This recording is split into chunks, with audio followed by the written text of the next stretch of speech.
سے آپ سب احباب کو خوش آمدید۔ ہمارے آج کے مہمان ہیں جناب افتخار عارف صاحب۔ افتخار صاحب کا نام اور کلام کسی بھی تعارف کا محتاج نہیں ہے۔ افتخار صاحب بہت مہربانی۔ آج مجھے بہت خوشی ہو رہی ہے اس لیے کہ اکادمی ادبیات پاکستان میں جس طرح کی سہولتیں مہیا ہوئی ہیں اور نیا کام جو آگے بڑھا ہے وہ بہت ہی یعنی قابل اطمینان نہیں، اطمینان بخش تو ہے ہی، قابل فخر بھی ہے کہ یہ کام آپ کے زمانے میں شروع ہوا اور آپ نے اس کا آغاز کیا۔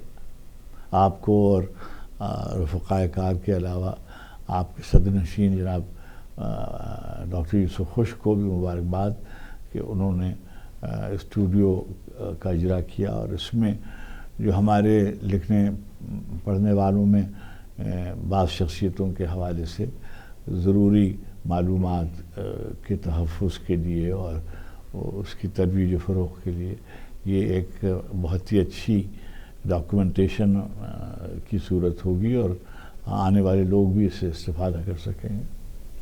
سر، ہمارا جو بنیادی مقصد ہے اس انٹرویو کا وہ ایک تحقیقی تناظر میں ہے کہ جو لوگ ادب پر کام کرنا چاہتے ہیں، آپ کی شخصیت پر کام کرنا چاہتے ہیں، ان کے لیے ایک پرائم سورس جو ہے ریسرچ کا وہ مہیا کریں اس آرکائیو کی صورت۔ تو وہی جو آپ نے بہت بار یہ باتیں کی ہوں گی اپنی زندگی کے بارے میں، کیریئر کے بارے میں، تو ہم چاہیں گے کہ آپ اپنے بچپن سے ہمیں اپنا جو آپ کا ایک سفر ہے، اس کے بعد پھر تعلیم اور کیریئر پورا پیشہ ورانہ جو کی مشغولیت رہی اور پھر کتاب سے ادب سے جو آپ کا تعلق بنا اس کی ایک کہانی ہمارے ساتھ انشاءاللہ آپ نے جو فارمیٹ بنایا ہے وہ بہت ہی مناسب اس لیے ہے کہ عام طور پر لوگوں کو یہی معلومات چاہیے ہوتی ہیں، یہ بنیادی جو معلومات فراہم ہو جائیں، باقی جو تحقیقی زاویے ہیں اور تنقیدی زاویے ہیں وہ اس میں مہیا ہوتے رہتے ہیں، صدیوں تک مہیا ہوتے رہتے ہیں جو بڑے لکھنے والے ہیں ان کے۔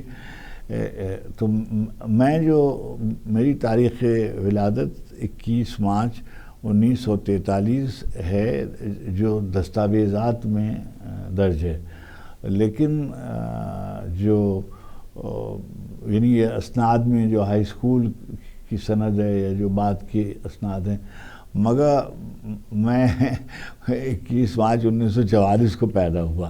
یہ میں وضاحت اس لیے کر رہا ہوں کہ یہ میں نے اس کی ایک آدھ دفعہ تردید بھی کی اور توثیق بھی کی، مگر لوگ جو ہیں وہ وہی لکھتے چلے جاتے، لکھنا چاہیے ان کو کہ وہی اسناد پہ۔ ایسا ہوا ڈاکٹر صاحب کہ جب ہمارے زمانے میں لکھنؤ میں رہتا تھا تو جب چھٹی جماعت سے وہاں داخلے ہوتے تھے اچھے اسکولوں میں، اس کے لیے ہم نے ٹیسٹ دیا اور ہم ٹیسٹ میں پاس ہو گئے اور ہمارا داخلہ ہو گیا۔ تو ہمارے جو محلے کے جو استاد تھے، مصطفی حسن نقوی نام تھا ان کا، وہ ہمیں لے کر اسکول گئے اور انہوں نے فارم بھرا۔ تو جب فارم بھرا تو جو وہاں پہ آفیسر تھے انہوں نے کہا کہ اس بچے کا داخلہ اس لیے نہیں ہو سکتا کہ میٹرک کے وقت کم سے کم عمر جو ہے وہ 15 برس ہونی چاہیے۔ تو انہوں نے وہ پھاڑ دیا اور دوسرا کر کے اور اس پہ 1943 لکھ لیا۔ اچھا، اب یہ جو ہے جو میرے والدین دونوں لکھنؤ کے رہنے والے تھے اور میرے والد کا نام پیر بخش تھا اور مرحوم، اور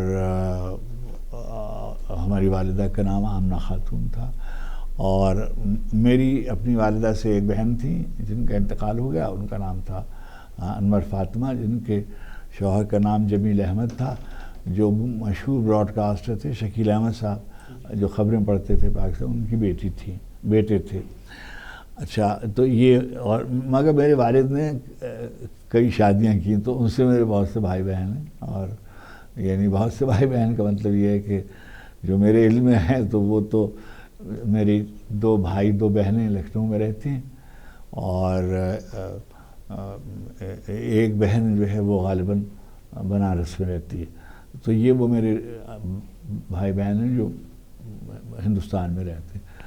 بچپن میں نے جب ہوش سنبھالا تو مجھ کو ایک بہت ہی مشہور، میں جوہری محلہ ایک جگہ ہے پرانے لکھنؤ میں، اور جو فرنگی محل بہت ایک مشہور مدرسہ ہے دینی تعلیم کا، اور فرنگی محلی جہاں کے بہت مشہور ہیں، تو اسی محلے میں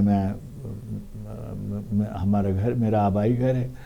تو مجھے مدرسہ نظامیہ فرنگی محل میں بھیج دیا گیا، اور مدرسے میں نے کچھ جماعتیں شاید پڑھیں، اور وہاں سے پھر کیا ہوا کہ وہ دینی تعلیم بنیادی اس مدرسے کا وظیفہ تھا.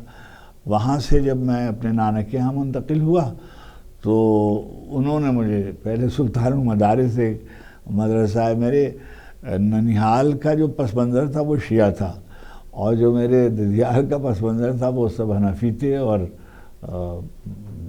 یعنی جنہیں اہل سنت میں شمار کیا جاتا ہے. تو دونوں مدرسوں میں نے تعلیم شروع میں حاصل کی. کوئی میں نے وہاں سے سند نہیں لی، یہ میں وضاحتاً اس لیے کہہ رہا ہوں کہ اس کے بعد کیا ہوا کہ وہاں بچوں کو تیار کیا جاتا تھا. اچھے اسکولوں میں داخلے کے لیے امتحان ہوتے تھے. تو ابھی جب میں چوتھی جماعت میں تھا کہ مجھے تیار کیا گیا اور میں پاس ہو گیا، اور میں چھٹی جماعت میں چلا گیا. تو گورنمنٹ جوبلی اسکول لکھنؤ میں ایک بہت ہی مشہور گویا اسکول کالج تھا، وہاں میرا داخلہ ہو گیا. وہاں سے میں نے یہاں، یعنی میں آپ سے عرض کرتا چلوں کہ مشہور لوگوں میں جن کو پاکستانی جانتے ہیں، آغا حسن عابدی صاحب اور شوکت صدیقی صاحب اور عبادت بریلوی صاحب وغیرہ جو ہیں وہ اسی اسکول کے اور کالج کے پڑھے ہوئے ہیں. یہاں سے پھر میں نے ہائی اسکول کیا، اور یہاں سے پھر میں نے 58 میں ہائی اسکول کیا. پھر 60 میں میں نے یہیں اسی کا جو کالج تھا گورنمنٹ جوبلی کالج، اس میں حامد اللہ افسر میرٹھی صاحب بھی اس میں پڑھاتے تھے، اور ایک زمانے میں اپنا ظفر محمد احمد صاحب، سید محمد احمد صاحب پڑھاتے تھے جو مشہور نقادوں میں تھے ہندوستان کے. اور انٹرمیڈیٹ کر کے پھر براہ راست میں لکھنؤ یونیورسٹی چلا گیا، اور لکھنؤ یونیورسٹی سے میں نے بی اے کیا، اور وہیں سے پھر میں نے ماسٹرز کیے. اور وہاں میرے اساتذہ میں سمجھیے پروفیسر احتشام حسین صاحب اور ڈاکٹر نور حسن ہاشمی اور شبیر حسن نہروی صاحب اور عبدالاحد خان خلیل صاحب، یہ تو سب وہ لوگ ہیں، شجاعت علی سندیلوی جو اردو دنیا میں سب جانتے ہیں، ان کو پہچانتے ہیں. یہاں مسعود حسن ادیب رہ چکے تھے، ان سے میرے جانے سے بیشتر وہ ریٹائر ہو چکے تھے. اور اس سے پہلے مسعود صاحب کے ساتھ جو بڑے لوگوں میں وقار عظیم صاحب یہاں رہ چکے تھے. میرے سوشیالوجی کے اساتذہ میں بہت مشہور لوگ تھے، اے کے سرن، پروفیسر اے کے سرن، اور ڈاکٹر رادھا کمل مکھرجی جو فلاسفی آف نالج کے بانیوں میں جن کا شمار ہوتا ہے. انہوں نے مجھے براہ راست اس کا فخر حاصل ہے.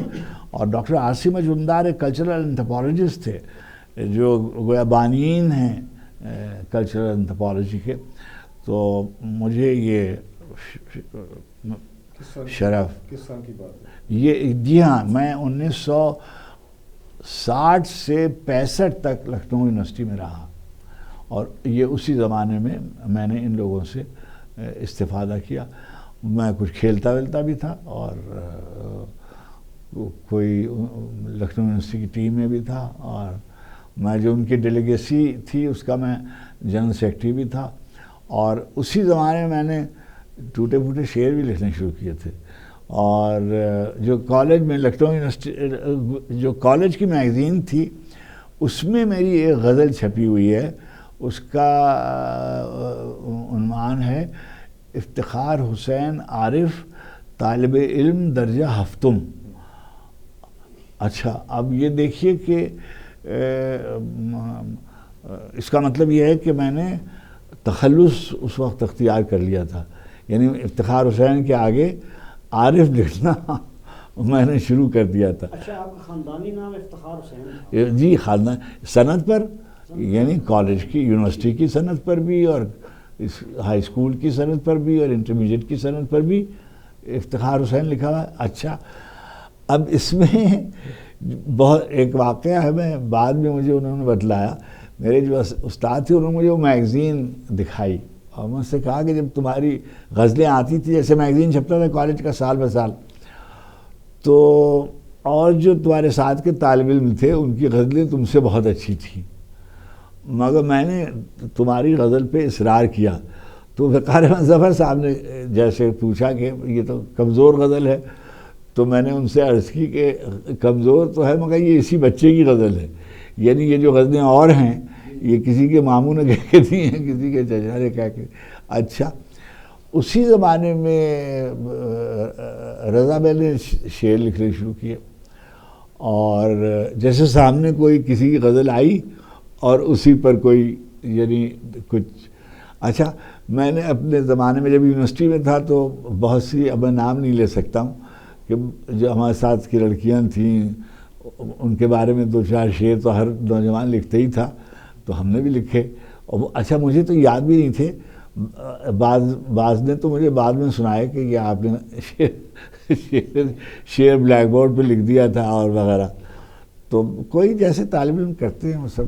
سر یہ ایگزیکٹ کس دور میں, اچھا ایک تو میں یہ آپ سے پوچھنا چاہوں کہ میں ابھی آپ کی تاریخ پیدائش کی بات ہو رہی تھی 21 مارچ آپ کی بنیادی صرف تو ایک شاعر کی ہے, باقی بہت سی جہتیں ہیں, تو یہ کیسا محسوس ہوتا ہے آپ کو کہ جب وہ یہ تو بہت بعد میں یو این نے جو ہے شاعری کا عالمی دن اسی دن منانا شروع کیا, تو یہ بڑا اس میں اتفاق ہے. جناب ایک اور بات بھی ہے, سالگرہ ہوتی ہے اسی دن رضا اسی دن یوم نوروز ہے, یعنی بہار کا پہلا دن. یوم نوروز جو ہے وہ 21 مارچ کو منایا جاتا ہے. اچھا اور کوئی جو میں نے اپنے دوستوں کے بارے میں جو شعر لکھے ہوئے تھے, میرے دوستوں میں سعد الدین اندلی اور یہ لڑکے جو تھے حیدر, اور ان کے پاس میری نظمیں موجود تھیں جس میں نے ان کے یعنی گالیوں کے شعر جو ہوتے ہیں نہیں اور شوخی کے اور جی چوتھے رنگ کی شاعری. ہاں بالکل نہیں بکواس, وہ تک بندی ہوتی تھی اور بس لوگ بیٹھے ہیں, دوست بیٹھے ہوئے ہیں اور انہوں نے سنا لیا. کبھی ایک آدھ جگہ. اچھا ہاں ایک بات آپ کو ضرور کہنے کی ہے کہ دیکھیے کوئی آدمی اپنی آب و ہوا سے بے خبر نہیں ہو سکتا.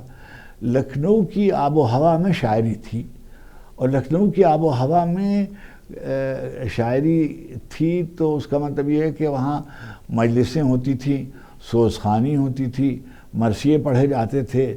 ذاکری کی سب سے بڑے ذاکر جو تھے اس زمانے کے سبت حسن صاحب اور علامہ ابن حسن نون حروی اور کلب حسین صاحب قبلہ اور علامہ سید علی نقی صاحب علیہ مقامہ, یہ ان جیسے علماء وہاں موجود تھے. ابو الحسن علی ندوی اور مولانا جمال میاں فرنگی محلی اور مولانا رضا انصاری, ادھر خاندان فرنگی محل تھا, ادھر دارالعلوم ندوۃ العلماء تھا, اس طرح بھات کھنڈے میوزک یونیورسٹی تھی, لکھنؤ آرٹس کالج تھا.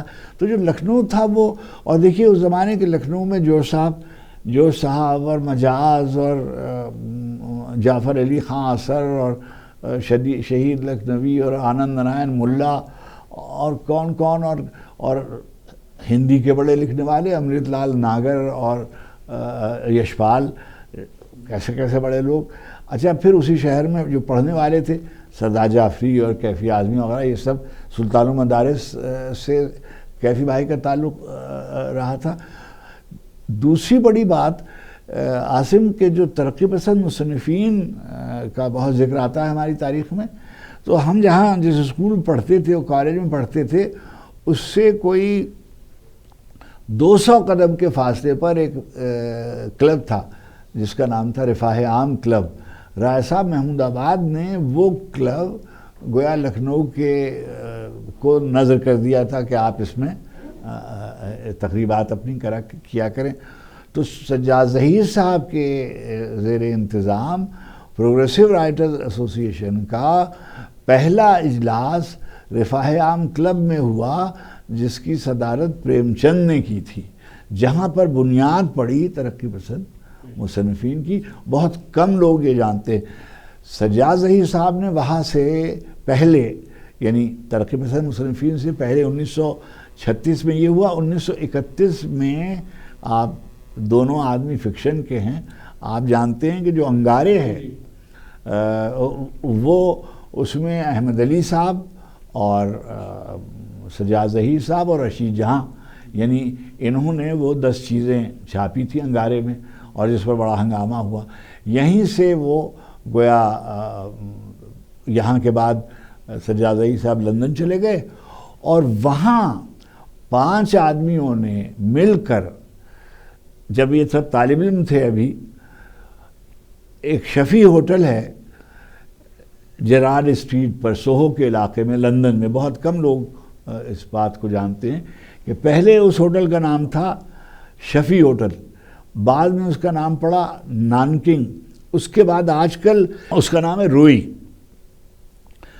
میں جب لندن میں رہتا تھا تو ملک راج آنند صاحب، جو ہمارے انگریزی کے بہت بڑے ناول نگار ہیں، اور انٹچیبل اور کلی ان کے ناولز ہیں، انگریزی کے جو پہلے ناولوں میں ان کا شمار ہوتا ہے، اور ایم فاسٹر نے احمد علی صاحب کے ساتھ ان کے ناول کی بھی بہت سراہنا کی تھی اور تعریف کی تھی. تو میں نے ان کو انٹرویو کیا BBC کے لیے، تو انہوں نے اسی جگہ پر انٹرویو کیا جہاں پر یہ اجلاس پہلا ہوا تھا. تو وہ کہتے تھے کہ یہ ہوا کہ ہم 5 آدمی تھے، محمد بن تاثیر، سجاد ظہیر، ملک راج آنند،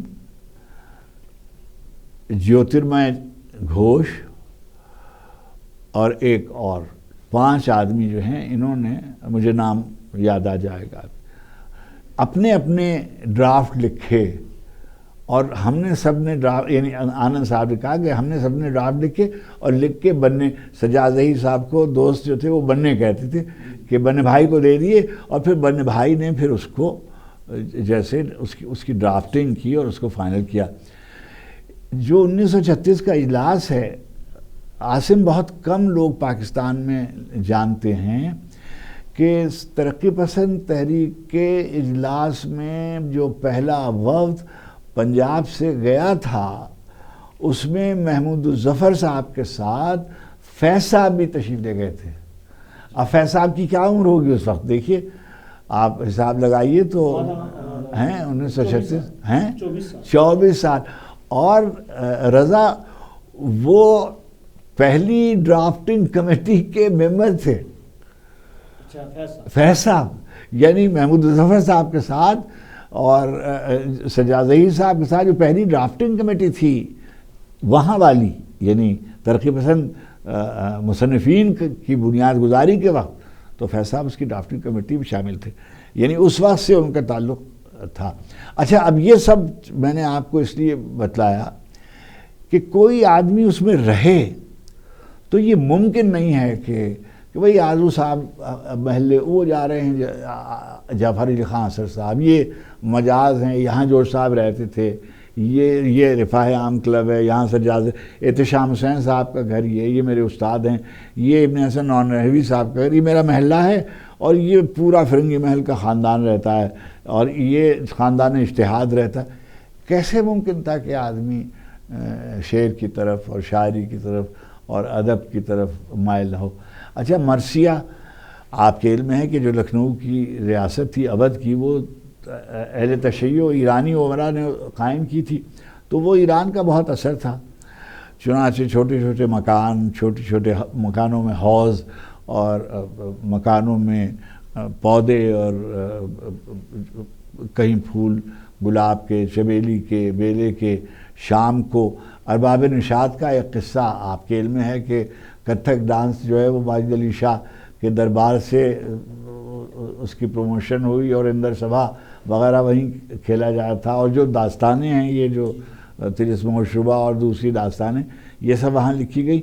ہمارے زمانے تک داستان گو موجود تھے، وہ ان میں سے بعض داستان گو میں نے اپنے بچپن میں سنے جو یعنی ظاہر پڑھے لکھے بھی نہیں تھے.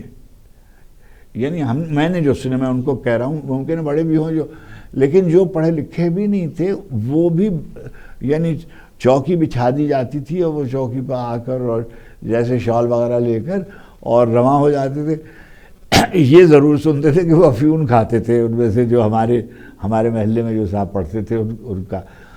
تو یہ ساری چیزیں تھیں جس نے مجھ کو کھدیڑا. دوسری طرف ایک اور جو 1857 کی ناکام جنگ آزادی جس کو کہتے ہیں، اس میں لکھنؤ ایک مرکز کی حیثیت تھی، اور آپ کے علم میں ہے کہ بہت دنوں تک اودھ میں اور خاص طور پہ لکھنؤ پر باغی فوج جنہیں وہ کہتے تھے، باغی فوجیوں کا قبضہ ہو گیا تھا.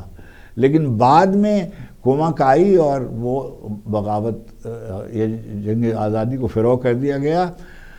یہ میں نے اس لیے بتایا کہ ہمارے شہر کے پرانے شہر کے بڑے درختوں میں کنڈے لٹک رہے ہوتے تھے، تو ہم بچپن میں ہمیں بتایا کنڈے جو ہیں یہ یہاں پر پھانسیاں دی گئی تھیں، اور یہاں پر پھانسی دے کر لاشیں لٹکی رہتی تھیں اور وغیرہ وغیرہ. اچھا، اب یہ ساری چیزیں جو ہیں، عرس ہوتے تھے، 2 بزرگوں کی خانقاہیں تھیں، مخدوم قطب شاہ مینا رحمۃ اللہ علیہ، جن کے ملفوظات شاہ مینا کراچی سے ایڈٹ ہوئے، اور جن کے مینائی جن کے ماننے والے مینائی. اور ایسے ہی ایک بزرگ تھے جن کا نام تھا حضرت شاہ عبد الرحمن سندھی موحد کہلاتے تھے. ان کی تصوف پر پہلی کتاب تھی کلمۃ الحق. وہ سندھی تھے، یہ بات مجھے وہاں نہیں معلوم تھی.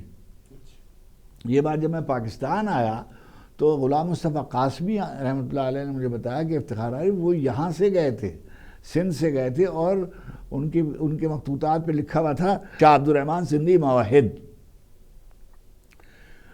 تو حضرت بابا مہر علی شاہ صاحب رحمۃ اللہ علیہ نے اس کتاب کی، تصوف کی اس کتاب کی تشریح گولڈے میں بیٹھ کر کی. کیسی عجیب و غریب. تو یعنی تصوف کی بھی وہاں ایک بہت ہی پختہ روایت تھی، شاعری کی پختہ روایت تھی، اسلامی فکر دونوں طرف کی پختہ روایت تھی. اور یعنی میں اس کو یعنی اس کی تعریف تو نہیں کر سکتا، مگر امراؤ جان ادا کی بھی ایک پختہ تہذیب تھی. جیسے میں نے گزارش کی کہ میرے والد نے بہت سی شادیاں کی جو مجھے بہت ناگوار گزرتا تھا، اور کچھ بچپن میرا ناخوشگوار یوں بھی تھا کہ والدین کے آپس کے قصے میں رولتا رہتا تھا. کبھی یہاں ننیال میں آ گیا اور کبھی ددیال میں آ گیا. 3 کلاسیں میں نے یہاں پڑھی ہیں، دو جماعتیں یہاں میں نے پڑھی ہیں، ایک جماعت میں وہاں پڑھ رہا ہوں ابھی. اچھا، وہ محلے قریب قریب تھے، کوئی بہت زیادہ دور نہیں تھے. اب میں دیکھتا ہوں تو وہ کوئی جیسے F6 F7 میں چلے جہاں اتنی دوری بھی نہیں تھی، لیکن بچپن میں دوری لگتی تھی. اچھا، ددیال جو تھا وہ متمول تھا، اور یہ جو میرے ننیال تھا، ننیال میں ہاں یہ بات آپ نے اچھا کہا، میں بتا دوں، میرے سگے نانا نہیں تھے. میرے یہ سوتیلے نانا تھے جنہوں نے میری پرورش کی اور جنہوں نے میری والدہ کی بھی پرورش کی. اور اگر زندگی میں کوئی سب سے بڑا احسان اور سب سے بڑی نعمت اللہ سبحانہ تعالیٰ نے مجھے عطا فرمائی تو وہ ان کی شکل میں تھی، اور سوتیلے نانا جو تھے. اور انہوں نے مجھ کو نہ صرف یہ کہ ادب کی طرف اور شعر کی طرف مائل کیا، بلکہ مجھے یہ جو تربیت تھی اس میں اسلامی ناولوں کا بڑا ہاتھ ہے. شرح لکھنوی اور صادق حسین سردھنوی ایک صاحب ہوتے، ان کے سارے ہی ناول میں نے پڑھے ہوئے ہوں گے.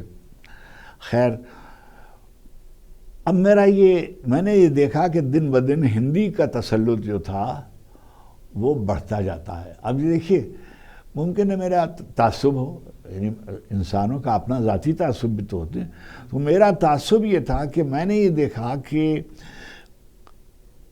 اب میں آزادی کے بعد میرا ذہن بننا شروع ہوا تھا نا. میں 43 میں اگر پیدا ہوا ہوں تو اب یہ وقت ہے نا کہ اب میں ہائی اسکول میں آیا ہوں، اب میں انٹرمیڈیٹ میں آیا ہوں.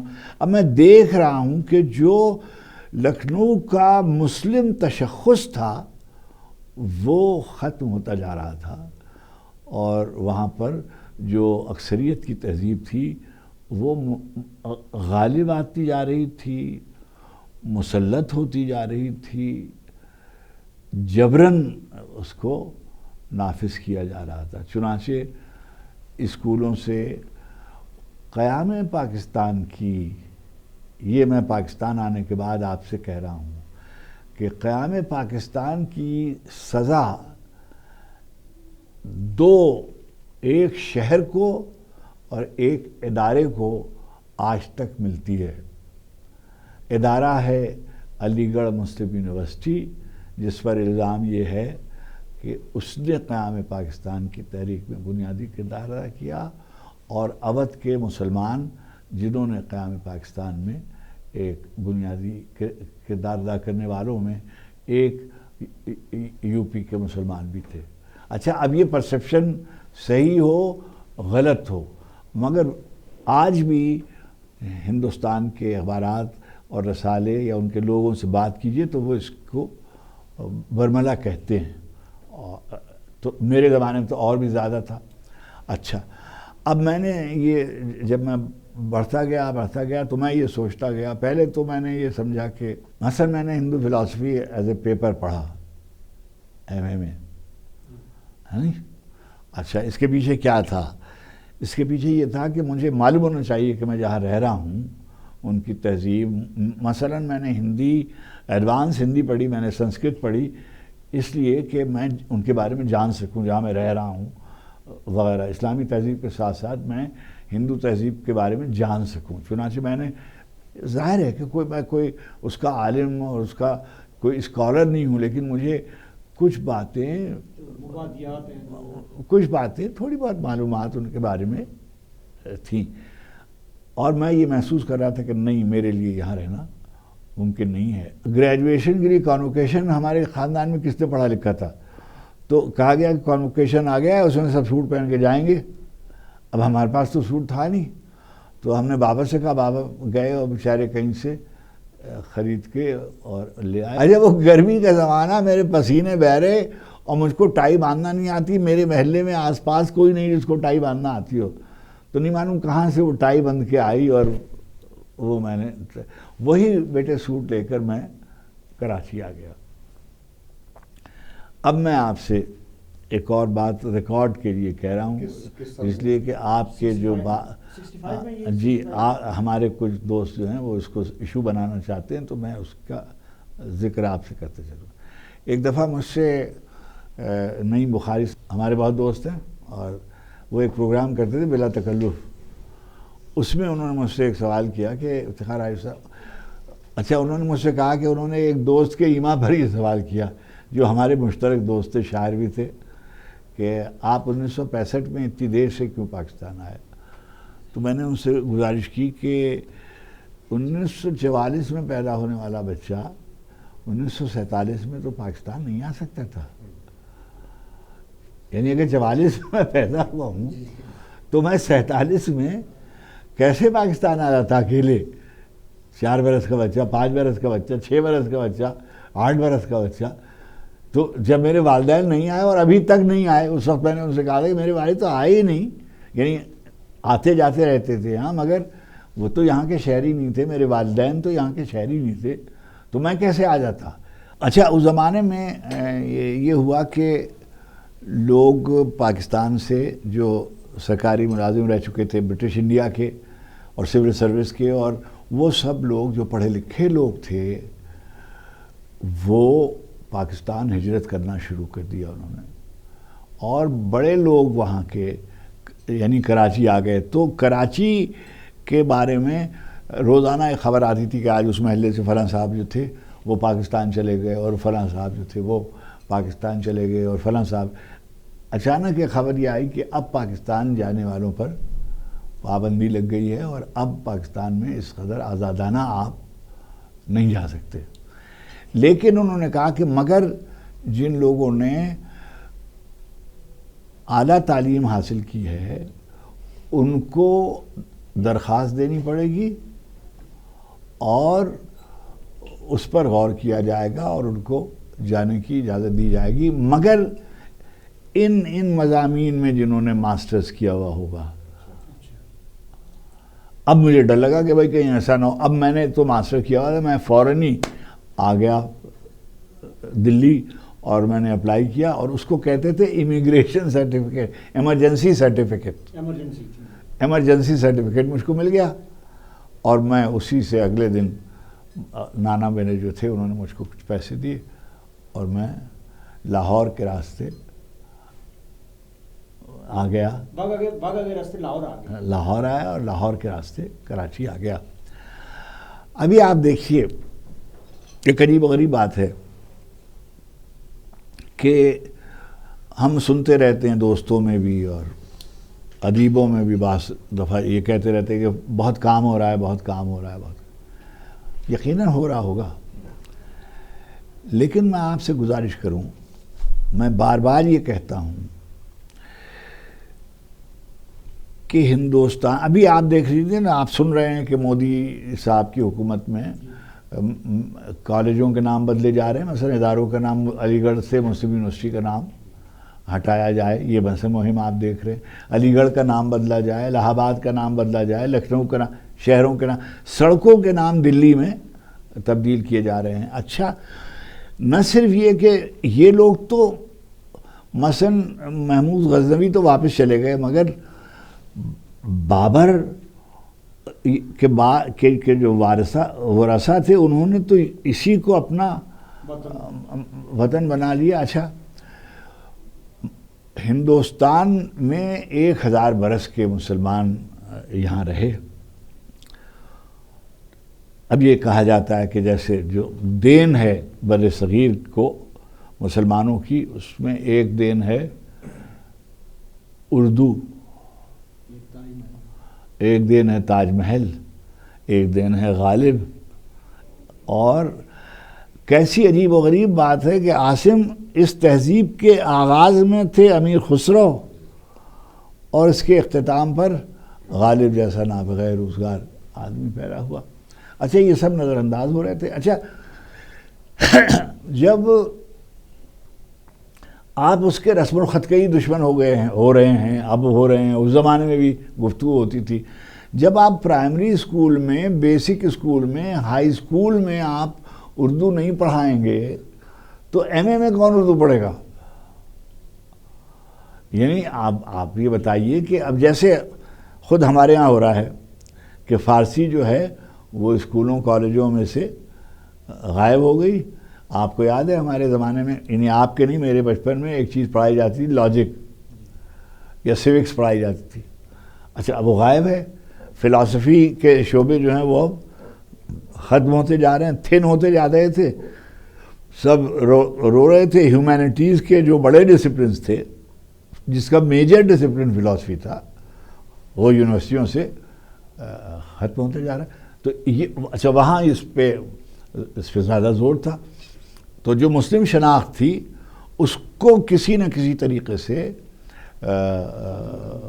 اچھا، ممکن ہے کہ کوئی آدمی کہہ رہا ہو کہ نہیں، یہ جو اکثریت ہندوؤں کی تھی تو ان کا یہ حق تھا کہ ان کی تہذیب کی ترویج کی جائے اور فروغ کی کوشش کی جائے، اور ان کے ادب کو اور ان کے گویا جو مشاہیر ہیں ان کو نمایاں کیا جائے. بالکل یہ ان کا حق ہے. مگر میں تو وہ کہہ رہا ہوں جو میں محسوس کر رہا تھا. یعنی ممکن ہے کہ اس وقت میں اس کو ریشنلائز کروں تو ممکن ہے میری کوئی رائے مختلف بھی ہو سکتی ہے، مختلف ان معنوں میں ہو سکتی ہے کہ ہاں ان کا حق تھا. لیکن کیا، اور پھر ایسے ہی ہوتا ہے جیسے انہوں نے کیا اور لیکن اس کا خمیازہ آج تک ہم بھگت رہے. 1965 میں اب میں آ گیا ایمرجنسی لے کر کراچی. میں نے لینڈ کیا. احتشام حسین صاحب میرے ایک استاد تھے جن کا ترقی پسند تحریک میں بہت بنیادی کردار ہے اور پہلے بڑے نقاد ان کے سمجھے جاتے ہیں. تو ان کے جو بیٹے اور بھتیجے تھے وہ میرے ساتھ پڑھتے تھے، میرے دوستوں میں تھے، اور میں ان کے گھر بھی بہت حاضری دیتا تھا. میں ان کا نالائق مگر چہیتا شاگرد تھا. تو انہوں نے مجھے 3 خط 4 خط لکھ کر دیے. جیسے ہوتا ہے نا کہ حامل رقیہ حاضہ جی یہ ہے، اور یہ میرا طالب علم، میرا شاگرد ہے اور ہونہار ہے اور نالائق ہے. ہاں، تو یہ 4 خط تھے. ڈاکٹر وحید مرزا ایک صاحب تھے جو لکھنؤ یونیورسٹی میں پہلے صدر شعبہ عربی اور اسلامک کلچر رہ چکے تھے، جن کی کتاب کا تذکرہ آپ فرما رہے تھے امیر خسرو پر. یہ جو ہمارے BBC کے تھے اور ڈان کے تھے طاہر مرزا، ان کے والد ماجد، تو وحید مرزا صاحب انہوں نے خسرو پہ پہلی بڑی اور آخری بڑی کتاب لکھی تھی. یعنی جو کچھ بعد میں لکھا گیا وہ اسی کتاب کا حاشیہ ہے یا اسی کتاب کی نقل ہے آسان زبان میں. خیر، تو وحید مرزا صاحب کے نام لکھا گیا، احتشام حسین صاحب نے، اور ایک فیض صاحب کے نام لکھا گیا، ایک سبت حسن صاحب کے نام لکھا گیا، وقار عظیم صاحب کے نام لکھا گیا. اچھا، لیکن جب میں لاہور آیا تو میں اوروں سے تو ملاقات میری ہوئی، مگر میں نے صرف یہ جو وحید مرزا صاحب ہے ان کو دیا. اس زمانے میں وحید مرزا صاحب جو دائرہ معارف اسلامی کے وہ سربراہ تھے، اور لیکن لاہور میں میرا کوئی شناسہ آشنا نہیں تھا، تو وہاں میں نے قیام زیادہ نہیں کیا اور میں کراچی آ گیا. اب فیض صاحب پاس پہنچا. فیض صاحب اس زمانے میں کراچی میں رہتے تھے، وہ مجھے لے کر ایک جگہ گئے، اور عذرائے کرم اگر میں کسی کالج میں مجھے گنجائش نہیں ملی ہے، ممکن ہے میں نالاق بھی ہوں، انہوں نے مجھے جگہ نہیں دی، اور سبتے بھائی نے بھی کوشش کی. اسی اثناء میں میرے ریڈیو پاکستان میں یاور مہدی صاحب بزرگ ہوا کرتے تھے، بعد میں وہ اس کے بہت بڑے مشہور کنٹرولر اور بہت مشہور پروڈیوسر. تو یاور بھائی جو تھے وہ تنگ آ گئے، اور انہوں نے مجھ سے کہا تم لعنت بھیجو، یہ تم کیا پیچھے پڑے ہوئے ہو کہ تم کالج میں پڑھاؤ گے اور یونیورسٹیوں میں پڑھاؤ گے، تم کوئی اور کام کیوں نہیں کرتے ہو؟ تو میں نے کہا جب کوئی ملازمت ملے گی تو کروں گا، جب ملازمت ملی نہیں رہی تو اچھا. اب میرے پاس عاصم پیسے جو میں لایا تھا وہ تھن آؤٹ ہوتے جا رہے تھے، ختم ہوتے جا رہے تھے، اور میرا کوئی تھا نہیں. میں کہتے کہ اللہ میرا کیا ہوگا، میں ایمرجنسی لے کے آیا ہوں پاکستان، ہندوستان تو واپس جا بھی نہیں سکتا ہوں. مثلا میں ایک بات کہہ رہا ہوں کہ میرے پاس پیسے ختم ہیں، میرا کیا ہوگا. تو اتنے میں یار بھائی نے کہا کہ چلو آج ریڈیو میں آڈیشن ہو رہے ہیں، تم آڈیشن دے لو. یار بھائی میں نے تو ریڈیو پہ کوئی کام نہیں کیا ہوا ہے. تو ان کا بس تم چلو اور آڈیشن دو. اسی دن مجھ کو عبید اللہ بیگ اور قریش پور سے میری ملاقات ہوئی اسٹوڈیو میں. انہوں نے کہا کہ ایک لڑکا آیا ہوا ہے، اور وہ شکیل احمد صاحب کو دادا کہتے تھے سب لوگ، کہ دادا کا داماد ہے، تو وہ آیا ہوا ہے اور اس کا آڈیشن ہو رہا ہے. اب جناب میں ریڈیو پہ اس میں گیا، آڈیشن میں دیا، تو مشہود احمد دہلوی، شاہد احمد دہلوی صاحب کے ساتھ آئے تھے، وہ ایکسٹرنل سروسز کا.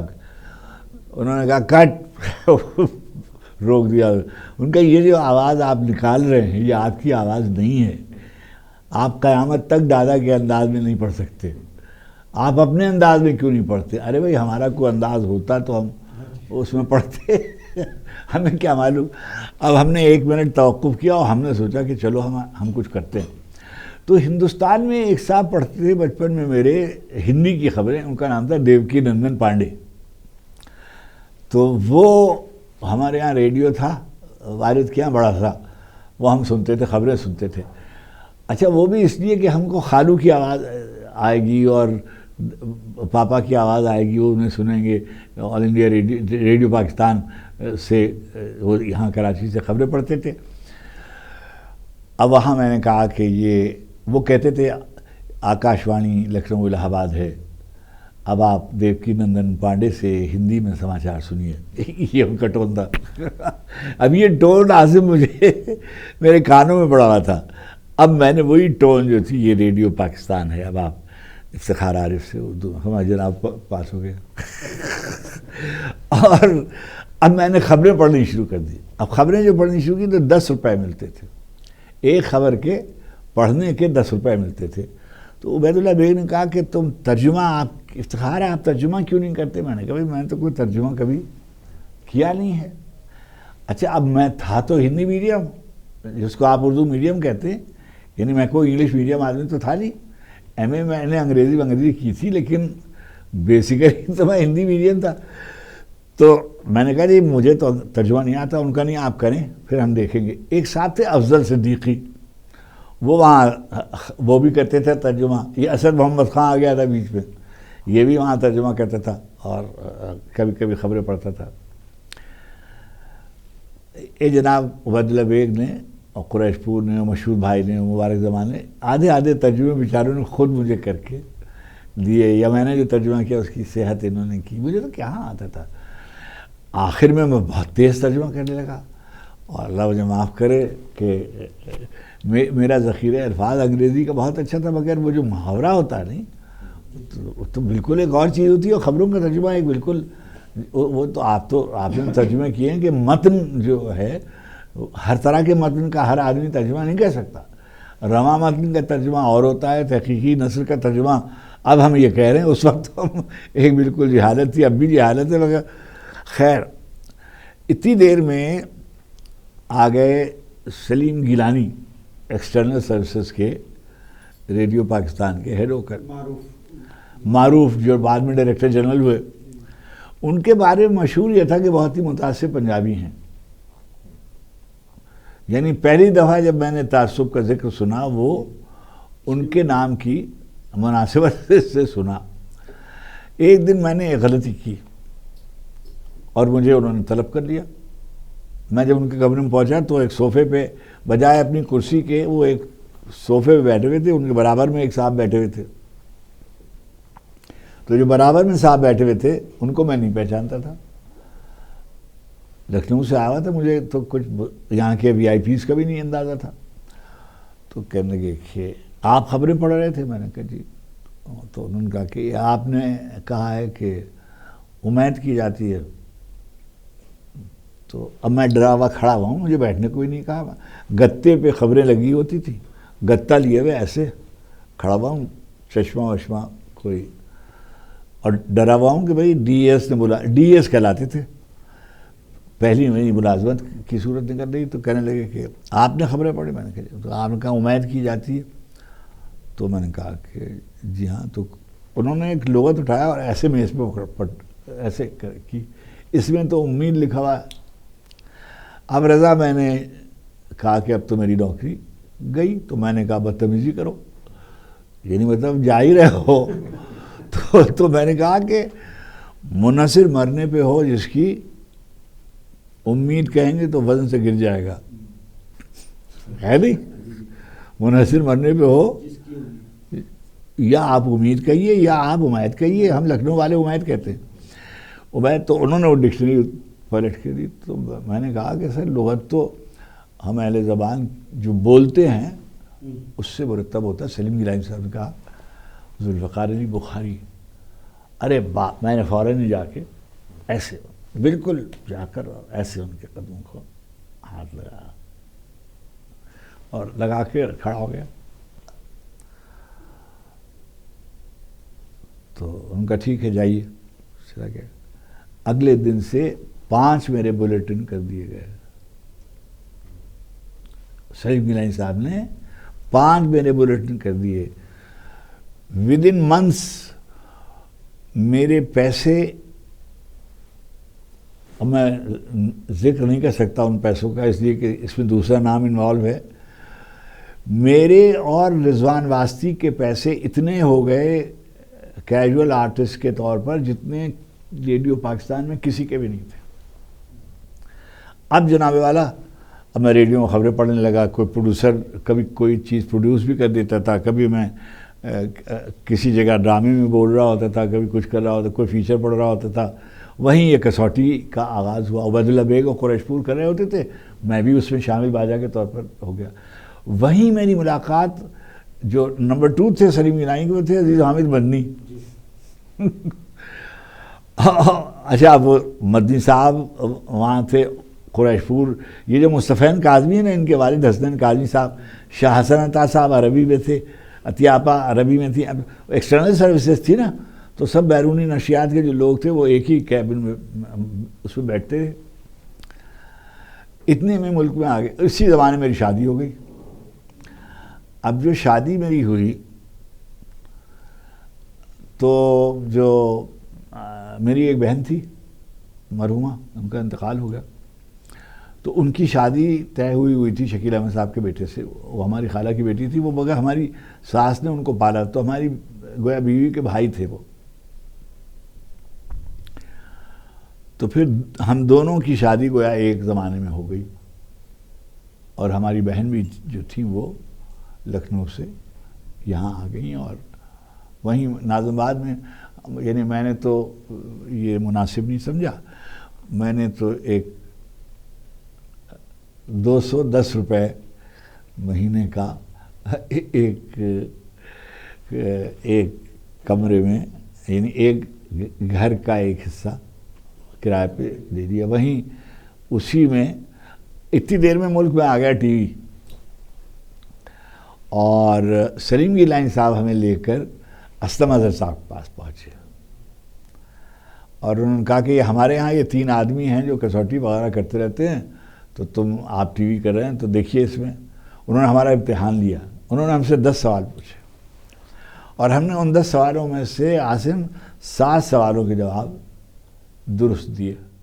تو ان کا کل سے آپ کا پروگرام ہے. ابھی ہم افتخار عارف صاحب کی گفتگو سے مستفید ہو رہے تھے. یہ ان سے ہونے والی گفتگو کی دوسری نشست تھی. ہم نے سنا کہ انہوں نے اپنی جو اندرون ملک اور بیرون ملک جو ان کی ادبی اور پیشہ ورانہ جو ان کی مصروفیات تھیں اور جو ان کا کیریئر تھا، اس سے متعلق انہوں نے ہم سے یادیں ہم سے بانٹی ہیں، اور ان کا جو مختلف جو علمی ادبی ملکی اور غیر ملکی جو اداروں کی سربراہی کا جو تجربہ تھا وہ انہوں نے ہم سے شیئر کیا ہے.